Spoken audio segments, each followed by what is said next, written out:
अस्सलाम वालेकुम students, welcome to my channel. तो आज मैं आप लोगों को बताऊंगा मैकेनिकल प्रॉपर्टी ऑफ रॉक के बारे में। तो मैंने फिजिकल प्रॉपर्टी ऑफ रॉक के बारे में पहले आप लोगों को बताया था। अभी हम मैकेनिकल प्रॉपर्टी ऑफ रॉक के बारे में हम पढ़ेंगे। तो सबसे पहले हम थोड़ा सा देखेंगे कि मैकेनिकल प्रॉपर्टी ऑफ रॉक क्या होती है। मैकेनिकल प्रॉपर्टी ऑफ रॉक वो होती है जब हम एक रॉक सैंपल को लेके फील्ड पर ले जाते हैं, फिर उनकी टेस्टिंग करते हैं। तो ये सारा प्रोसेस में हमारे पास क्या चीज़ आती हैं, मैकेनिकल प्रॉपर्टीज़ आ जाती हैं। तो सबसे पहले हमारे पास यहाँ पे कौन कौन सी चीज़ें हैं, uniaxial compressive strength, tensile strength, triaxial strength, direct shear strength. तो ये सारी चीज़ें हम यहाँ पे पढ़ेंगे, एक्सप्लेन करेंगे। तो यूनिएक्सियल कंप्रेसिव स्ट्रेंथ में आप लोगों को सबसे पहले बताऊंगा ये क्या चीज़ होती है। देखिए, मैंने यहाँ पे एक रॉक सैंपल लिए है। तो हम एक रॉक सैंपल लेंगे, उस पर फिर हम लोड अप्लाई करेंगे। लोड अप्लाई करने के बाद फिर क्या चीज़ हो जाएगा। देखिए, यहाँ पे लोड मैंने अप्लाई किया। लोड अप्लाई करने के बाद ये रॉक सैंपल क्या करेगा, ये रॉक सैंपल कंप्रेस होना शुरू करेगा। मतलब लोड अप्लाई करने के बाद ये क्या चीज़ होगा, कंप्रेस हो जाएगा। कंप्रेस होने के बाद फिर ये, अगर हम इस लोड को हटा दें, मतलब इस लोड को रिमूव हम कर दें, तो हमारे पास क्या हो जाएगा, ये रॉक दोबारा अपने पहले वाली शेप में आ जाएगी। तो इसको क्या कहते हैं, मॉडुलस ऑफ इलास्टिसिटी।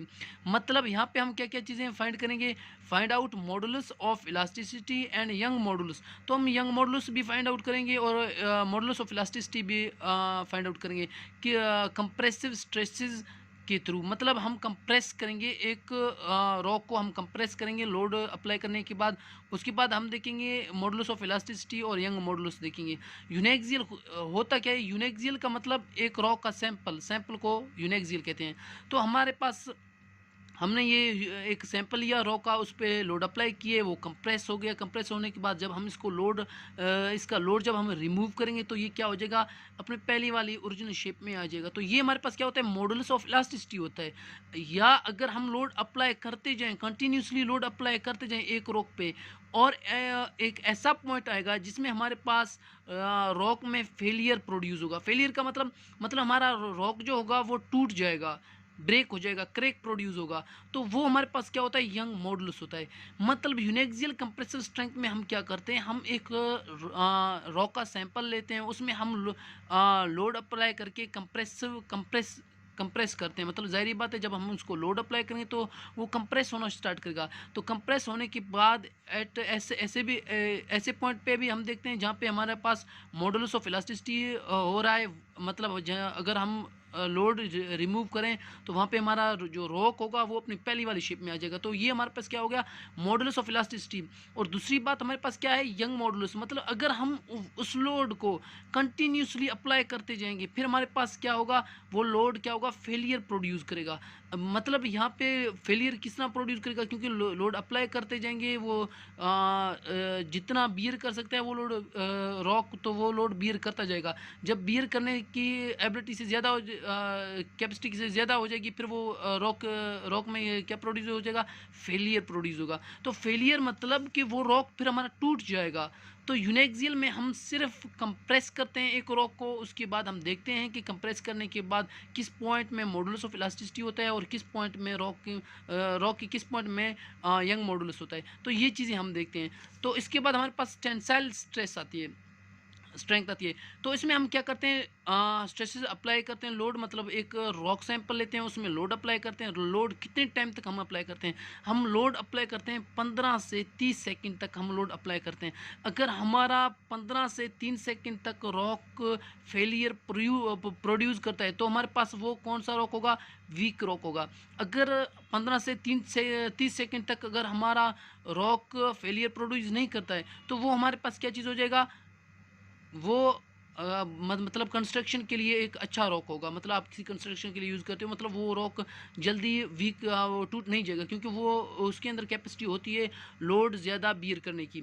तो टेंसाइल स्ट्रेस में हम क्या देखते हैं, यही चीज़ देखते हैं कि हम लोड अप्लाई करेंगे, लेकिन हम कितने टाइम तक लोड अप्लाई करेंगे, 15 से 30 सेकंड तक हम लोड अप्लाई करेंगे। फिर हम देखेंगे कि हमारे पास जो रॉक है वो किस तरह का रॉक है, वीक रॉक है या अच्छा रॉक है। तो हम ये चीज़ देखेंगे कि अगर 15 से 30 सेकंड के दरमियान अगर वो रॉक हमारा टूट गया, मतलब ब्रेक हो गया या फेलियर प्रोड्यूस हो गया उसमें, फिर वो रॉक हमारे पास क्या है, वो हमारे पास रॉक वीक रॉक है। अगर उसमें कोई मतलब क्रैक वगैरह प्रोड्यूस नहीं हुआ, तो वो हमारे पास कौन सा रॉक है, वो हमारे पास कोई अच्छा रॉक है कंस्ट्रक्शन के लिए, या आप किसी भी मतलब, क्योंकि वो लोड ज़्यादा बियर करेगा। Triaxial test. तो ट्राई एक्सिल टेस्ट ये भी हमारा एक मैकेनिकल प्रॉपर्टी ऑफ रॉक का है। इसमें हम क्या क्या करते हैं, इसमें हम रॉक को 3 दफ़ा टेस्ट करते हैं। मतलब इसको इसलिए हम 3 दफ़ा टेस्ट करते हैं ताकि इसमें एरर कम आ जाए। तो ये सबसे अच्छा मतलब टेस्ट है मैकेनिकल प्रॉपर्टी रॉक का। इसमें हमारे पास एरर कम आते हैं क्योंकि हम इसको 3 दफ़ा टेस्ट करते हैं। तो इसमें क्या होता है, सबसे पहले हम रॉक पे लोड अप्लाई करते हैं, उसके बाद देखते हैं कोई फेलियर प्रोड्यूस नहीं हुआ, फिर उसके बाद फिर दोबारा ट्राई करते हैं, फिर लोड अप्लाई करते हैं, देखते हैं फिर कोई फेलियर या क्रैक प्रोड्यूस नहीं हुआ, फिर उसके बाद तीसरी दफ़ा ट्राई करते हैं। फिर उसके बाद हमें पता चलता है, कन्फर्म होता है कि यहाँ पे हमारे पास ये जो रॉक होगा ये इतना लोड बियर करेगा, क्योंकि इसको हमने ट्राई एक्सिल टेस्ट के थ्रू चेक किया है। जो ट्राई एक्सिल टेस्ट जो होता है ये बहुत अच्छा परफेक्ट वाला और टेस्ट है, क्योंकि इसमें हम 3 दफ़ा एक रॉक में टेस्टिंग करते हैं और फिर इसमें एरर भी बहुत कम आते हैं। उसके बाद हम डायरेक्ट शेयर स्ट्रेसेस, तो इसमें हम क्या करते हैं, इसमें हम ये चेक करते हैं कि हमारे जो शेयर रेजिस्टेंस होते हैं, मतलब कि हमारे जो रॉक की कंपोजिशन के जो मॉलिक्यूल्स होते हैं, मॉलिक्यूल्स के दरमियान पे इंटरमॉलिक्यूलर फोर्सेस हम देखते हैं कि इंटरमॉलिक्यूलर फोर्सेस किस तरह हैं। अगर इंटरमॉलिक्यूलर फोर्सेस ज़्यादा होंगे तो हमारे पास क्या होगा, यहाँ पे स्पेसेस नहीं होंगे, स्पेस बहुत कम हो जाएगी, मॉलिक्यूल्स के दरमियान स्पेस कम हो जाएगी क्योंकि हमारे पास इंटरमॉलिक्यूलर फोर्सेस ज़्यादा हैं। जब इंटरमॉलिक्यूलर फोर्सेस ज़्यादा होंगे तो स्पेस कम हो जाएगी और उसके बाद फिर वॉल्यूम क्या होगा, वॉल्यूम कम हो जाएगा। जब वॉल्यूम कम हो जाएगा उसके बाद हम जो हमारा डेंसिटी है वो क्या होगा, इंक्रीज हो जाएगा और हमारे पास स्ट्रेंथ भी ऑटोमेटिक इंक्रीज हो जाएगा क्योंकि हमारे पास स्ट्रेंथ डेंसिटी इन दोनों का डायरेक्ट रिलेशन है। अच्छा, तो वॉल्यूम जब डिक्रीज होगा तो डेंसिटी इंक्रीज होगा और स्ट्रेंथ भी इंक्रीज होगा। स्ट्रेंथ और डेंसिटी किस चीज़ पे डिपेंड करती है, इंटरमॉलिक्यूलर फोर्सेस के ऊपर डिपेंड करती हैं। वो ज़्यादा हो जाएंगे तो हमारे पास डेंसिटी भी ज़्यादा हो जाएगा, स्ट्रेंथ भी ज़्यादा हो जाएंगे। वो कम हो जाएंगे तो डेंसिटी भी डिक्रीज होगा, स्ट्रेंथ भी डिक्रीज होगा। लेकिन वॉल्यूम किस चीज़ के ऊपर डिपेंड करता है, वॉल्यूम कहता है कि जब ये दो मॉलिक्यूल्स के दरमियान स्पेसेस डिक्रीज होंगे तो वॉल्यूम इंक्रीज होगा। जब फोर्सेज जो होंगे, इंटरमॉलिक्यूलर फोर्सेज जो होंगे वो इंक्रीज होंगे तो वॉल्यूम हमारे पास डिक्रीज हो जाएगा। जब एक रॉक की वॉल्यूम इंक्रीज होगी तो हमारे पास डेंसिटी डिक्रीज होगा, स्ट्रेंथ भी डिक्रीज होगा, तो वो रॉक हमारे पास वीक रॉक होगा। इसमें हम क्या चीज़ देखते हैं, हम ये चीज़ देखते हैं कि हमारे पास जो इंटरमॉलिक्यूलर फोर्सेज रॉक के हैं वो किस तरह के हैं। और हम क्या कंडीशन देखते हैं, ड्रेन अनड्रेन कंडीशन देखते हैं और ड्रेन कंडीशन देखते हैं। अनड्रेन कंडीशन मतलब ड्रेन कंडीशन ये किस तरह होती है, देखिए हमारे पास मैंने आप लोगों को बताया था फोर्सिटी डिपेंड करती है इंटरमॉलिक्यूलर फोर्सेज और इनके स्पेसिस की ऊपर डिपेंड करती है।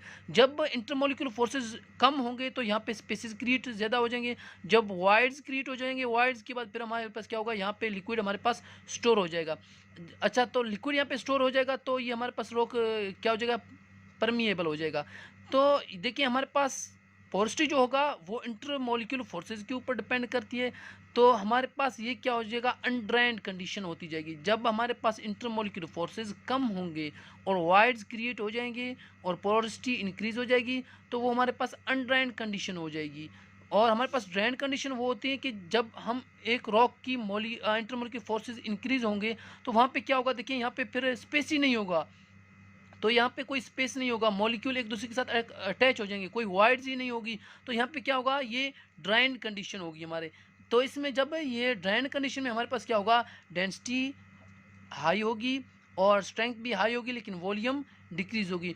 तो ड्राइन कंडीशन वाले रॉक जो होते हैं वो हमारे पास अच्छे रॉक होते हैं, वो लोड को बियर करेंगे, मतलब वो ज़्यादा लोड बियर करेंगे।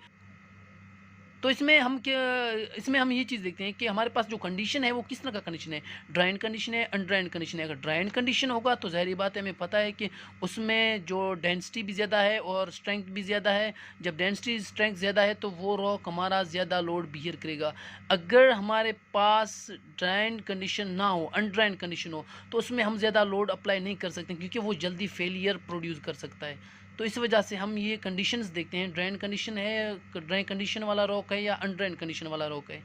तो उम्मीद है आप लोगों को ये चीज़ समझ आ गया होगा। तो ये होते हैं हमारे physical mechanical properties of rock, इसमें मैंने आप लोगों को बताया था, इसमें हम क्या देखते हैं, कंडीशंस देखते हैं, ड्राइन कंडीशन है या अनड्राइन कंडीशन है। मैंने आप लोगों को ये भी बताया है कि पर इसका क्या रिलेशन होता है। जब ड्राइन कंडीशन होता है, पर डेंसिटी वगैरह और स्ट्रेंथ वगैरह का इन पे क्या इफेक्ट पड़ती है। और उसके बाद ट्राई टेस्ट मैंने आप लोगों को बताया, ये बहुत अच्छा टेस्ट है क्योंकि इसमें एरर कम आते हैं।